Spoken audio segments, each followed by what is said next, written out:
in October. You trained under Emma Hayes.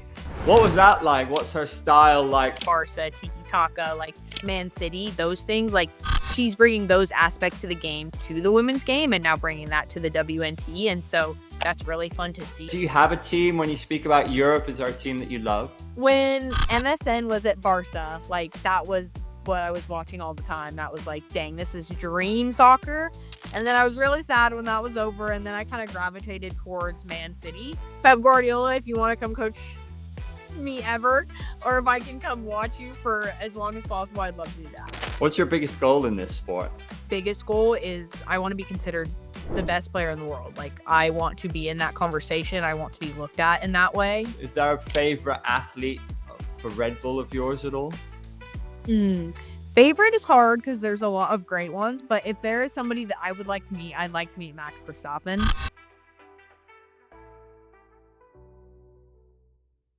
Yes, ladies and gentlemen, a very warm welcome to Olivia Moultrie, one of the most exciting young players on the planet. Olivia, thanks so much for joining us here at Essentially Sports. Massive football fan myself. I've been in love with the sport since I can remember. What about you? Where did the journey begin? How do you fall in love with soccer? How did this life come about for you? Well, first, thank you for having me. Excited to be here. Yes, huge footy fan, clearly. I think for me, both my parents were collegiate athletes. My mom played college soccer. So that's like where the very start of it came. My dad had me try basketball. As soon as I got onto the field, I was like, yeah, I'm good. Thank you. This is all I want to do. And honestly, the love just grew from there. Like, I was obsessed for minute one. I wanted to be on the field as much as possible. Like, literally since the age of 3, I'm like, Mom, Dad, like, soccer, ball, go. Watching all the time. Like, I have like multiple TVs in and around every area. Like, I'll have my iPad, my phone, and my TV all playing a different game just so I can keep up with everything. They like to put it all on at the same time. I'm like, how am I supposed to keep track? But yeah, the love for the game just grew the more I was in it. And yeah, I'm obviously still loving it with every moment. So can't wait for that to keep going. How long did it take for you to realize that this was for you to be a pro? Were you a natural with the ball, or is it something that came after a few years of practice? I feel like I can't attest to like super young. Like, I always feel like it has been pretty natural from what I can remember. I feel like I've always loved it for sure, but I do feel like I'm a pretty quick learner. Like, I'm somebody who sees something once and I'm like, okay, I got it. Like, go through it. That's kind of always how my brain has worked. But in terms of like, by the time I was 7, I was like, I want to be a pro. I want to be one of the best players in the world. Like, I want to play for the national team, all of those things. Like, by the time I was 7, I had like made that decision. My parents were like, okay, honey, like, sure, you know. And then as I got better, I think they were kind of like, oh no, like, she's serious and like, this is for real. And they were always behind me in that. But yeah, I made the decision pretty young, and then I made people realize how serious I was with just like getting better and wanting more. So That's so cool. When you look through history at some of the best athletes that we've ever seen, there's often an incredible story of support from their parents. So it's fantastic for you that you've had that. Moving from California to Portland is a big one when you're young, right? How significant was that? Yeah, I mean, that was huge. Obviously, like, when we decided to make the move, we knew we were going to move somewhere. We had thought about moving to Europe because at the time, like, the pathway in terms of young players becoming a professional, like, it was more open there. And then kind of Portland came along, and it was like, no, like, you can be with the first team from day one, training with them. Like, and to me, I was like, well, what better environment can I get than that? Like, the Portland Thorns being one of the best women's clubs in the entire world, like, being able to challenge myself in that environment every day. And then being able to be a pro. I guess we didn't even really think I'd be able to play till probably around like 16 or 17, and then just realized I was ready younger than that. And so, you know, that's when kind of the whole fighting to get on the field thing happened earlier than everyone thought. But yeah, definitely a huge monumental point in my career. But I don't regret a single minute of it. Obviously, things have turned out pretty good. And I still feel like I'm just at the beginning. Obviously, a lot more that I want to accomplish. But yeah, a big moment for me and an exciting one. And having my family support me in that was huge. So 2019 was a pretty significant year for you. This was before NAL even existed. Turning pro. Wow. What was that like for you and everything that went along with it? Could you explain for us, for those who don't know, what went down? And I love that video of you writing a letter to yourself about how it was all going to work out. What was that like at 13? Yeah, I mean, so like I said, like I've been very dedicated to my goals. So I knew that like obviously there were going to be hard things that came within that, right? Turning pro at 13, I hadn't necessarily planned that out or knew exactly what that was going to entail, but I knew that I needed to challenge myself. I knew that I needed to put myself in an environment where I was going to get better. I needed to be around people that were better than me so that I could grow and become the player that I want to be.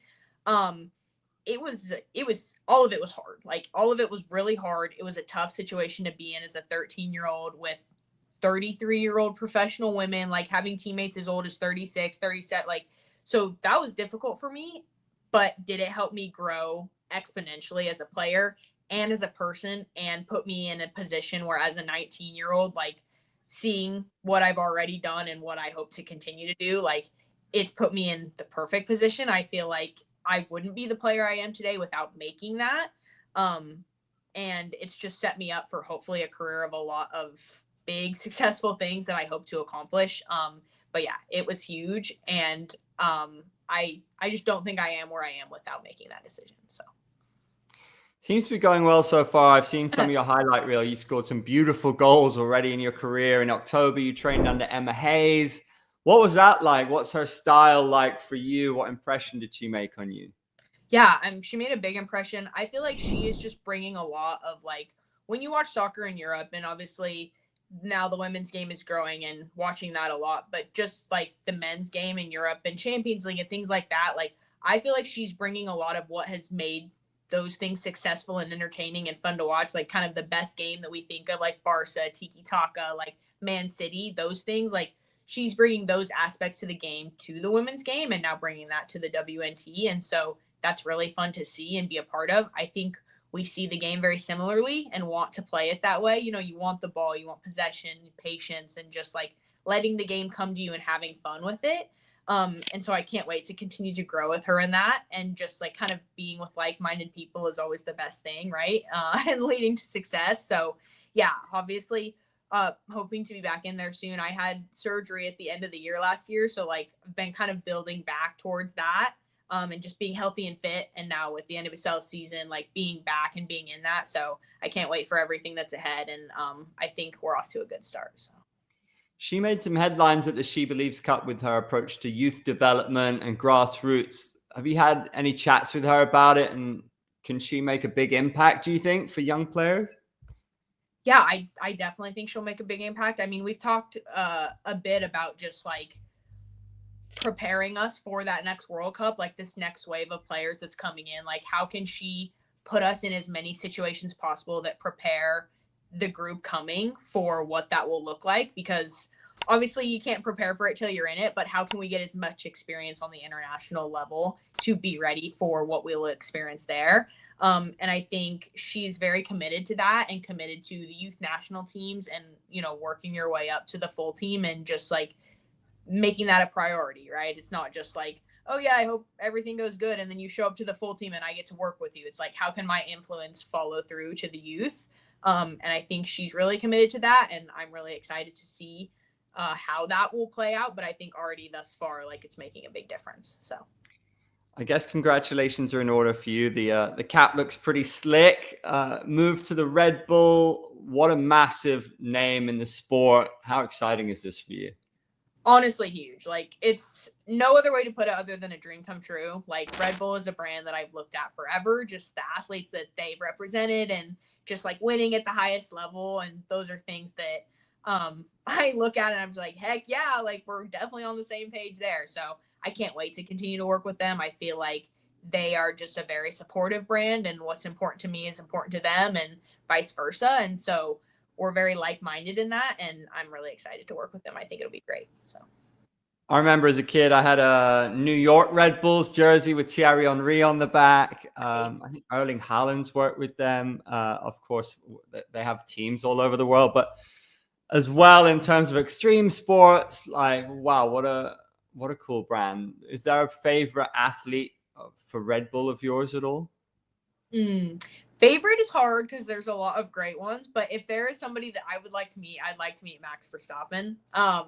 I think F1 is just so freaking cool, and I feel like, based on what I've seen, obviously never met him personally, but I feel like we would get along in the way we think about competition. And so that would be a fun person to meet. So the 2025 NWSL season already underway. What are your hopes for the season? What are the goals? Are you a goal-oriented person? Yes, very. I'd say for the team, like, it would be shying away from what we want to accomplish to say that we don't want to win. Like, we want to win everything, right? We want to win every game that we can. We want to win a championship. Like, the ultimate goal, that's what we're striving for. The day-to-day, like, we're a young group, so we're looking to get better. We're looking to build on every moment and just kind of like build into what we can be in the next couple years. I think that's huge for this group. I feel like the Portland Thorns obviously has been a big name for a long time, and the team has changed a lot from when I first got here to what it is now. So it's like, how can we continue a legacy but also build our own? You know, like, we have a lot of different faces now, so it's like we get to be ourselves, and we're almost like a new group, but we get to have kind of that legacy of how great the Portland Thorns has been. So it's, how can we mesh those two things, I think. And so that's fun to kind of get almost like a fresh start in that way. And personally, it's just like, obviously get better every single day, but like, how can I continue to grow into the player that I want to be, which is being able to produce and win at the highest level, being like a really pivotal player for my team, creating goals, scoring goals, all those good things, you know. But I think this year will be a great year, and we're working towards a lot of good things. So, who was the gold standard for you growing up? Who was the one player that you really looked up to? I honestly, I'm somebody who likes to take good things from a lot of people. So like, I never really focused on one thing, because I feel like the more I listened to different athletes, like Kobe Bryant specifically and Michael Jordan, it was kind of like they didn't just look and idolize and try to emulate one person, but they tried to take the best things from all of those people in the way they thought about competition, in the way they thought about getting better.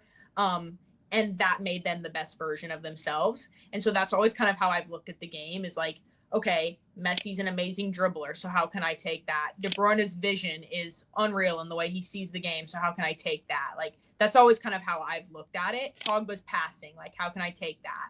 And so for me, it's like finding what those players are great at, watching those things, studying those things, and then putting those things onto the field. And that's always been fun for me in terms of on and off the field, how I view competition, how I view getting better. So it's like a little puzzle piece. I feel like it's like adding another piece to complete the puzzle of who will Olivia Moultrie be when she's in her prime. And so that's been fun for me, and I hope to keep building that. So when I was at the World Cup, I was in Melbourne, and packed stadiums, everyone buzzing on the street. It was amazing. And it blew me away how far the game has come. The interesting part was that the US didn't do that well. And when I was growing up, the US just smashed everybody. So what's it like now for you, and how exciting is it that women's soccer is so big, but a lot of the other countries have caught up with the US women's national team? So it's a very level playing field, more so than ever, I think.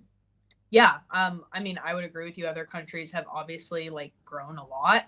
I think it's the best thing. Like, for me, I thrive on competition, and I don't think it's any fun when somebody's just like above everything else. Like, the game needed to grow to a point where everything was competitive. I think partially that's what's fun about the NWSL, is, you know, every game is going to be a battle, and it's like top to bottom. You can't just like pick out who's going to quote unquote dominate anything. Like, it just doesn't work that way. And so now on the international level, like, I think that's the best thing ever. I want to play against other great players, other great teams, learn what we can from them, and then also, like, we're being the best version of us, and we want the best version of us to be the best in the world, obviously. But it's fun to be able to watch other countries grow, and just the women's game grow to the point now where it's like, we're entertaining to watch because it's very competitive. And so that's the best outcome, I think. It was so cool to see the team kind of turn things around at the Olympics after the disappointment of the World Cup. And a lot of people were talking about the triple espresso attacking lineup, and they're just really exciting young players in the front three. Like, how exciting is it to have players like that with so much talent, so much firepower. Yeah, I mean, obviously for me, like, it's fun playing with other great players. Like, I want to surround myself with people who are successful and are great at what they do, because I want to help them be better and I want them to help me be better, and vice versa. So, like, I think it's the best. Obviously, you need to surround yourself with other successful people for your team to be successful, and having the kind of talent that the US has, I think we're a very special country in that way, and very versatile and have a lot of options. And so it's really fun to just be able to build and work with all of those things. And I think we'll just keep getting better and better. So.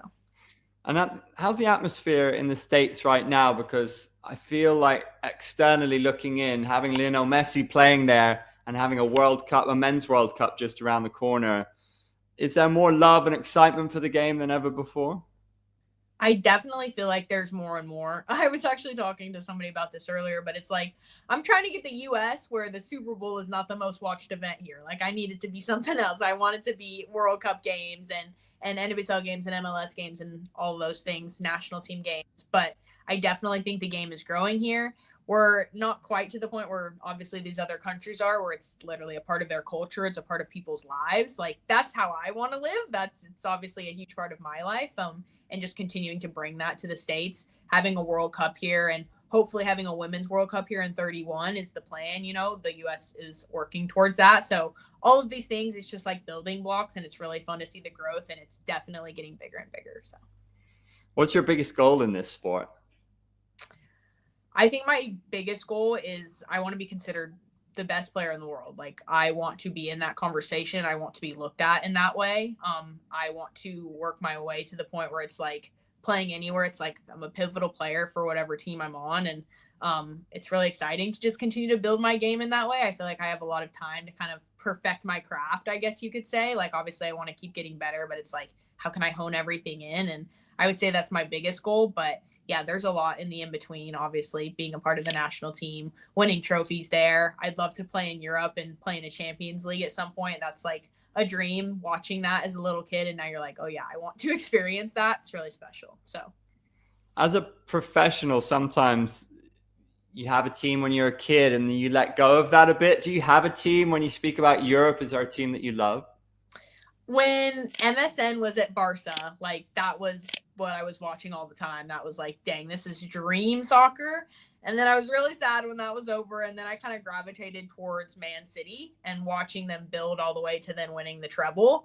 We're having a little bit of a rough go this year, but Man City has definitely been a team that I've watched a lot recently. All of Pep's teams are something that I'm like aspiring to. I'm like, Pep Guardiola, if you want to come coach me ever, or if I can come watch you for as long as possible, I'd love to do that. But yeah, so I love hearing you say that you want to be the best in the world. That's what you need. You need to have that goal and that belief as well. Who's the best player in the world right now, in your opinion, female soccer player? That's hard.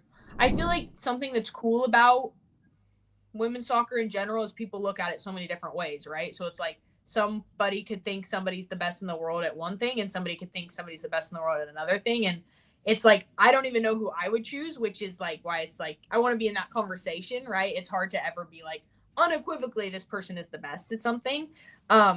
Obviously we have a lot of talent on the US women's national team, but like, the Spanish players are extremely talented. England, like, I don't even know if I could pick one. It's fun watching all of them, and I hope to compete against them very soon in different ways, club and country. So I spoke to Mia Hamm recently. How much of a big figure in this game and an influence has she been? You're a bit younger than seeing her in her prime, but I saw that you shared some kind of record with her, maybe scoring 2 goals under 18 for the national team or something like that. There's only 3 women ever to do it, but how inspirational has she been? I mean, she's huge. I actually have gotten the privilege of getting to know her and being able to like talk to her about my career a little bit, and her just in the short time that she saw me play when I was younger. It was one of her camps, her team first camps, and I went, and she actually like came over to my house for dinner and met my family, and it was a really, really cool experience. But something that she said to me was like, never let a coach change who you are. Like, I'm watching you play and how special and what you can do, and so don't ever let anybody take that away from you. And that's something that's just stuck with me forever, because breaking into being a professional. Like I've definitely had coaches be like, okay, I need you to do this and I need you to do that. And obviously I want to be a coachable player, but it's like at my core, who is Olivia Moultrie, and that's never changing. And so Mia Hamm really like brought that to me personally. And then in terms of how she's affected the game worldwide, like that's huge. I think she kickstarted a lot of things for women's soccer and that growth. So yeah, she's a really special and important person to me. And she definitely has helped in some things that she said to me, but also in the women's game. So that's amazing to hear. You got to keep that creativity and that spark no matter what. I think in modern football, there's a little bit of rigidity sometimes in coaching, and we need that expression. And you're so fun to watch. So we're going to be keeping a very close eye on your career. What an exciting player you are. Everything is ahead of you. Congratulations on the collaboration with Red Bull. That's so exciting. It's all happening. So thank you for your time, and we hope to catch up with you again. Yes, thank you so much. It was great talking to you. Appreciate it. Maximum respect. Cheers, Olivia.